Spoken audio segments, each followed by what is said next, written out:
तालिबानी कमांडर की पाकिस्तान को धमकी, दिखाइए जरा। अभी हमने 10वीं सदी से ताकत से जवाब दिया है, सिर्फ 10%। दिखाइए बगल में शॉट, ये देखिए जरा। और हमारे हमले से एमिन सब करेगा, हमारे हमले से पाकिस्तानी पोस्ट छोड़कर भाग गए तालिबानी कमांडर। अगला हमला 100% ताकत से होगा। तालिबानी कमांडर ने कहा है अफगान जमीन में पाक को घुसने नहीं देंगे, तालिबानी कमांडर ने कहा। और आज जबकि हम ये कह रहे हैं कि न सिर्फ हिंदुस्तान में बल्कि पाकिस्तान में भी बच्चा बच्चा पूछने लगा है पाकिस्तान तेरा क्या होगा, तो इसके पीछे वजह क्या है बताऊंगा आपको।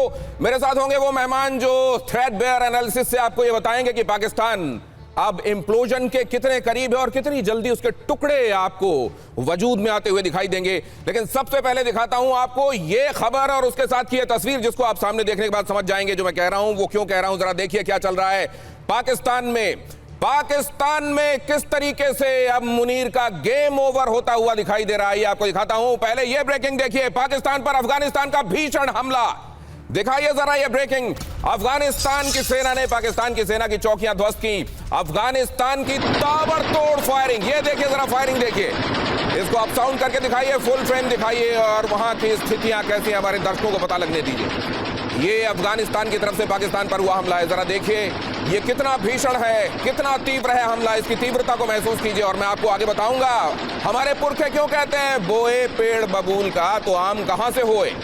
ये जो पेड़ बोया था बबूल का पाकिस्तान ने 90 के दशक में, आज उस पर फल आ रहे हैं और वो फल बहुत कड़वे लग रहे हैं पाकिस्तान को।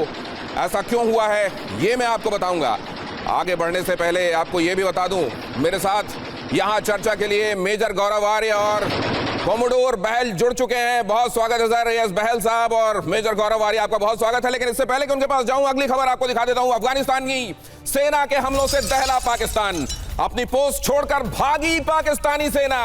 ये देखिए जरा जज्बे वाली कौम को भागते देखिए। 93,000 पतलूनें जो हिंदुस्तान ने उतरवाई थी वो तो आपको याद होगा ही। अब जरा देख लीजिए जज्बे वाली कौम असल में कितने जज्बे वाली है। जान बचाकर भागते नजर आए पाकिस्तान के सैनिक। यहां इन तस्वीरों में आपको दिखाई देगा रात का वक्त, और ये देखिए जरा दौड़ लगी हुई है, बचो भागो, इन गोलियों की जद में मत आ जाना।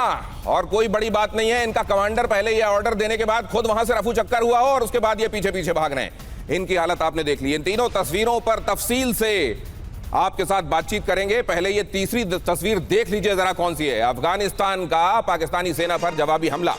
अफगानिस्तान की सेना ने कई चौकियों पर किया कब्जा। अफगानिस्तान के हमले में 12 पाकिस्तानी सैनिक ढेर।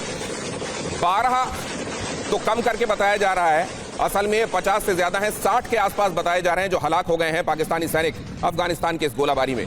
कई चौकियों पर कब्जा कर लिया गया है। डूरंड लाइन हर समय हॉट हुई पड़ी है।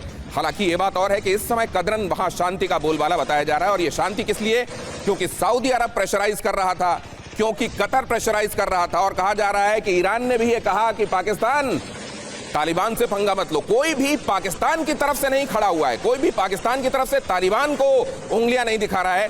तो ये अगर सोचा जा रहा है कि तालिबान की तो एक हद होगी, उनके पास वो असल में अफगानिस्तान आप जानते हैं बहुत दिनों से, बहुत दौर से बल्कि ये कहा जाना चाहिए कि वो युद्ध में ही रहे हैं। तो ये भी सच है कि उनके पास रिसोर्सेस उस हिसाब से डिप्लीट हुए, लेकिन ये भी सच है कि उसी हिसाब से अपने रिसोर्सेस की तैयारी भी, और उनके अभी अफगानिस्तान की तालिबान की हैसियत फौज के हिसाब से क्या है। जल्द फ्लैश कीजिए, अड़ी में अफगानिस्तान के सैनिकों ने उड़ाई पाकिस्तान की चौकी। अफगान फोर्स ने जारी किया वीडियो। हमले में कई पाकिस्तानी सैनिक मारे गए। ये देखिए जरा, ये पहाड़ की ऊंचाई पर किस तरीके से प्रिसिशन अटैक किया है। और इसीलिए जब ये कहा जाता है ये बैटल हार्डन्ड है, ये वॉर हार्डन्ड है, तो इन्होंने सालों साल लड़ाई लड़ी है, कम रिसोर्सेस के साथ लड़ाई लड़ी है और धूल चटाई है ऐसे ऐसों को जो दुनिया की बड़ी महाशक्तियां फौज के हिसाब से मानी जाती रही हैं। ये हमला, ये प्रिसिशन।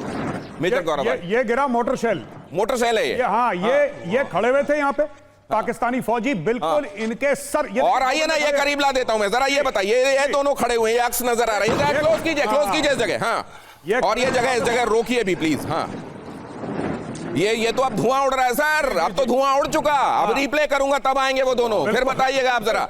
ये धुआं, हाँ ये दोनों आपस में कर रहे हैं बात। आया गोला, 1 2 3 4, आइए लाओ लाओ लाओ लाओ लाओ लाओ, हो गया। ये हैप्पी दिवाली। ये जो पटाखे उधर छूट रहे हैं, ये क्या इशारे करते हैं? दीपावली।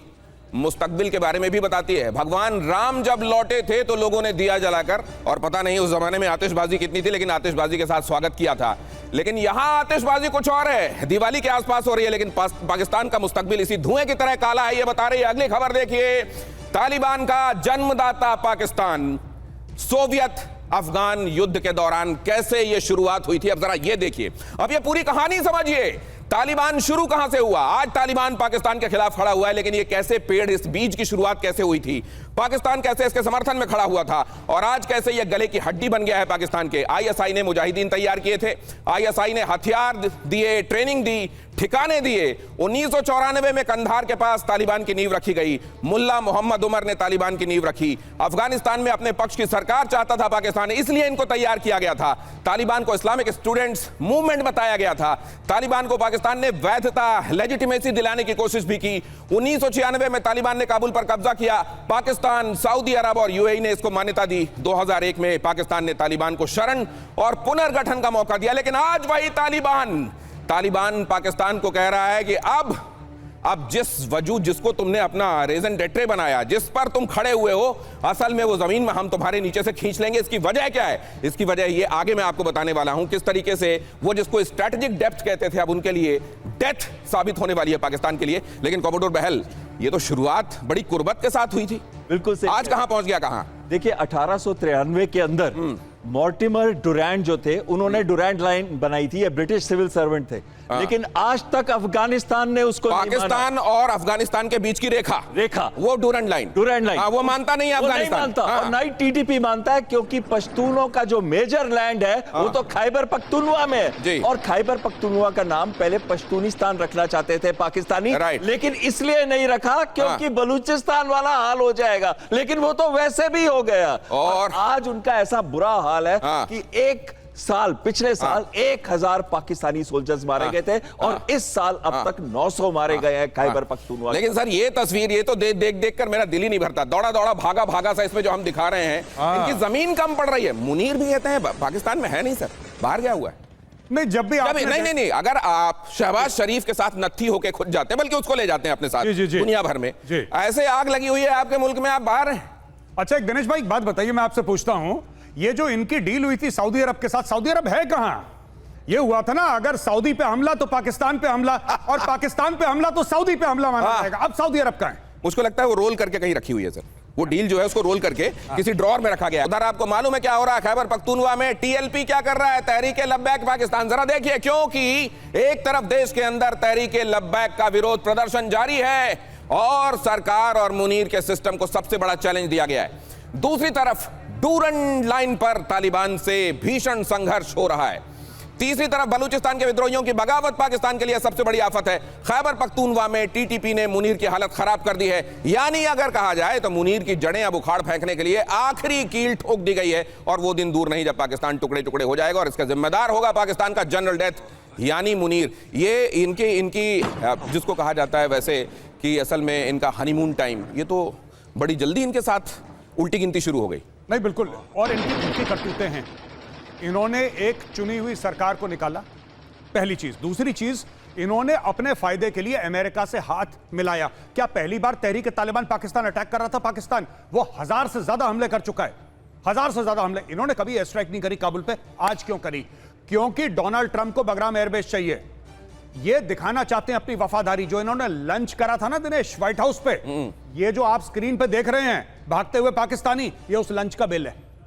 नहीं, मुझे याद है आपने ये बात कही थी कि बहुत जल्द यहां ब्लडशेड होने वाला है, बहुत जल्द यहां ये जो लंच हो रहा है उसके फौरन बाद ब्लडशेड होगा, लेकिन ये इतनी जल्दी होगा, इतना खतरनाक होगा, ये अंदाजा नहीं था। और इतनी तरफ से पाकिस्तान के लिए सबसे बड़ी समस्या आप क्या मानते हैं? तालिबान मानते हैं आप, तहरीक लब्बैक का इस समय का प्रदर्शन जो हमास वाले मामले के खिलाफ चल रहा है उसको मानते हैं आप, बलोच को मानते हैं, KWP में जो चल रहा है वो मानते हैं, क्या है सबसे बड़ी समस्या? मैं कहता हूं सबसे बड़ा जो खतरा है उनको ड्यूरेंड लाइन पे है, चाहे वो बलूचिस्तान पे हो, चाहे वो खैबर पख्तूनख्वा पे हो। ये सबसे ज्यादा पाकिस्तान के लिए अंदरूनी खतरा है। क्यों? क्योंकि कराची शहर, जहां पे 60% पाकिस्तान की जीडीपी आती है, वहां पे मेजॉरिटी पॉपुलेशन पश्तूनों की, इन द सेंस कि सबसे ज्यादा पश्तून पूरे पाकिस्तान में अगर किसी शहर में है तो कराची में है। Not in Quetta, not in Peshawar, but in Karachi.